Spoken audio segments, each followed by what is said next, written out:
আপনাদের সবাইকে আমাদের চ্যানেলে স্বাগত জানাই।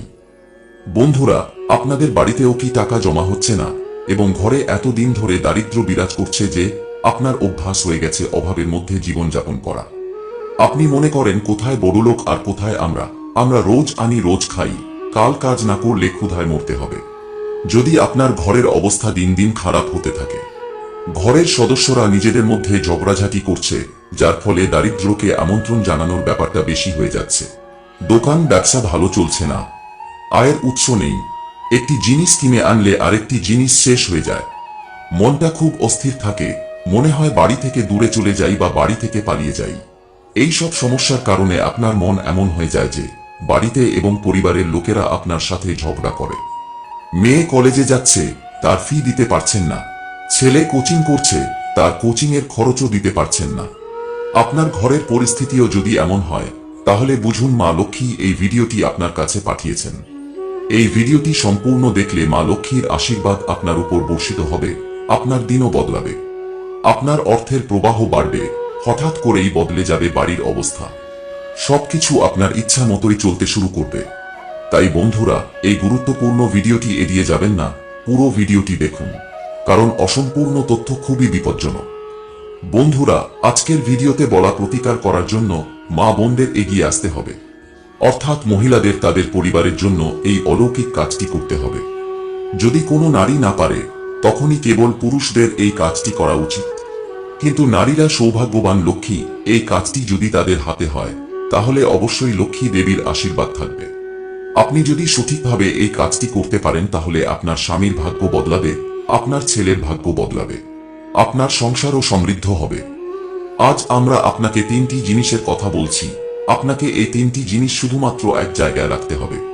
আপনাকে কোনো জাদুটোনা করতে হবে না বা পূজা পাঠও করতে হবে না। এতেই আপনার সংসারের পরিস্থিতির উন্নতি হবে, ঘরে ধন সম্পদ ও সুখ শান্তি ফিরে আসবে। বন্ধুরা, বলা হয় মহিলারা ঘরের লক্ষ্মী, তারাই পারে ঘরকে স্বর্গে পরিণত করতে। আবার তাদের কিছু খারাপ অভ্যাসও ঘরকে নরকে পরিণত করতে পারে। প্রায় প্রতিটি বাড়ির মহিলাদের অভ্যাস, রান্না করতে করতে নুন ফুরিয়ে গেলে একটি বাটি নিয়ে ছুটে যান প্রতিবেশীর বাড়িতে। আপনার মধ্যেও যদি এমন অভ্যাস থাকে, তাহলে আজ থেকেই এই অভ্যাস ত্যাগ করুন। একসাথে 2-3 প্যাকেট লবণ আনুন এবং সবসময় স্টকে রাখুন, যাতে আপনার প্রতিবেশীর থেকে লবণ না চাইতে হয়। লবণ সবসময় আপনার বাড়িতে ভালো অবস্থায় সম্মানের সাথে রাখুন। লবণের পাত্র সবসময় পরিষ্কার শুকনো জায়গায় রাখুন, স্যাঁতস্যাঁতে জায়গায় বা মাকড়সার জালের কাছে লবণ রাখবেন না। ভুল করেও লোহার পাত্রে লবণ ভরে রাখবেন না, কাঁচের পাত্রে লবণ রাখা সবচেয়ে ভালো। রান্নাঘরে লবণ ও চিনির পাত্র কখনো একসাথে রাখবেন না। রান্নাঘরের লবণের পাত্রে শুক্রবার দিন লবণ ভর্তি করুন এবং তারপর ব্যবহার করুন। কিন্তু সম্পূর্ণরূপে লবণ নিঃশেষ হওয়া পর্যন্ত অপেক্ষা করবেন না। পরের শুক্রবার এলে যতটা লবণ খরচ হয়েছে ততটা আবার পূর্ণ করুন।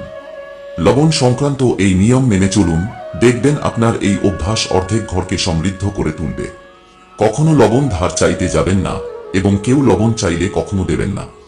আপনার বাড়ির কোনো সদস্য আপনার কাছে লবণ চাইলেও সরাসরি তার হাতে দেবেন না, একটি পাত্রে দেবেন। সতর্ক থাকুন লবণ ব্যবহার করার সময় যাতে মাটিতে না পড়ে। এছাড়াও আপনি যে চামচ লবণের জন্য ব্যবহার করেন সেটি আলাদা রাখুন। হলুদ বা লঙ্কার সাথে মিশিয়ে লবণের চামচ ব্যবহার করা উচিত নয়। এবার একটি প্রতিকার বলছি, এই প্রতিকার সব মহিলাদের বাড়িতে করা উচিত। যে কোনো মাসের শুক্লপক্ষের শুক্রবার আপনাকে একটি কাচের গ্লাস নিতে হবে। যে কোনো সাধারণ গ্লাস নিন এবং সেই গ্লাসটি ভালোভাবে ধুয়ে শুকিয়ে নিন। এরপর আপনাকে নিতে হবে মিছরি। আপনি নিশ্চয়ই মিছরি জানেন। আপনাকে 3টি বড় টুকরো মিছরি নিতে হবে। তারপর উত্তর দিকে মুখ করে দাঁড়ান এবং আপনার বাম হাতে সেই খালি গ্লাসটি ধরুন এবং আপনার ডান হাত দিয়ে সেই 3টি মিছরি একে একে রাখুন। আপনাকে রান্নাঘরে দাঁড়িয়ে এই প্রতিকারটি করতে হবে, কারণ রান্নাঘর হলো আপনার বাড়ির সমৃদ্ধির জায়গা। যদি আপনার আর্থিক অবস্থা খারাপ হয়ে যায়, তাহলে প্রথমে রান্নাঘর থেকেই সবকিছু নষ্ট হতে শুরু করে। তারপর আপনি সেই গ্লাসে 3 চিমটি হলুদ দিয়ে লক্ষ্মী দেবীর নাম নিন। মনে রাখবেন আপনাকে পরিষ্কার হলুদ নিতে হবে। রান্নার জন্য ব্যবহৃত মশলার পাত্র থেকে হলুদ নিলে হবে না, আপনাকে স্টকে রাখা হলুদ প্যাকেট খুলে হলুদ নিতে হবে। 3 চিমটি হলুদ দেওয়ার পর এখন এই গ্লাসটি অক্ষত দিয়ে ভরে দিন। অক্ষত অর্থাৎ নিখুঁত চাল, যা দেবী লক্ষ্মীকে দেওয়া হয়। সেই চাল দিয়ে গ্লাসটি সম্পূর্ণ ভর্তি করার পরে এটিকে প্লেট বা বাটি দিয়ে ঢেকে দিন। এরপর আপনার রান্নাঘরের উত্তর দিকে বা পূর্ব দিকে যেদিকে রাখার জায়গা আছে সেদিকে রাখুন। কিন্তু আপনাকে আপনার মাথার উপরের উচ্চতায় রাখতে হবে, নিচে রাখলে হবে না। আপনার মাথার উপরে গ্লাসটি এমন অবস্থায় রাখুন যে আপনি যখনই রান্নাঘরে প্রবেশ করবেন আপনার দৃষ্টি অবশ্যই এই কাঁচের গ্লাসের দিকে পড়বে। এছাড়াও অন্য যে ব্যক্তি রান্নাঘরে প্রবেশ করবে তার দৃষ্টিও এর উপরে পড়বে। আপনি যেখানে এই গ্লাসটি রাখবেন সেই জায়গার আশেপাশে কোনো ময়লা থাকা চলবে না, ভেজা থাকা চলবে না। জায়গাটা একেবারে পরিষ্কার পরিচ্ছন্ন হওয়া উচিত। আমরা যেমন আমাদের পূজা ঘরে প্রতিমা রাখি তেমনি পবিত্র রাখতে হবে।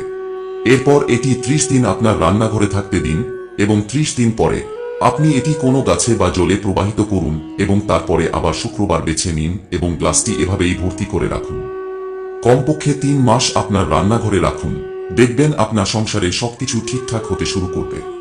টাকা পয়সা আসবে এবং সঞ্চয় হবে, ব্যবসা ফুলে ফেঁপে উঠবে, পরিবারে কোনো সমস্যা থাকবে না। এরপর আপনি যদি চান তবে এটিকে আপনার রান্নাঘরে সারা বছর রাখতে পারেন। এটা খুব কঠিন কাজ নয়, তাই সকল মা বোনের কাছে অনুরোধ আপনি অবশ্যই এই প্রতিকারটি চেষ্টা করে দেখুন।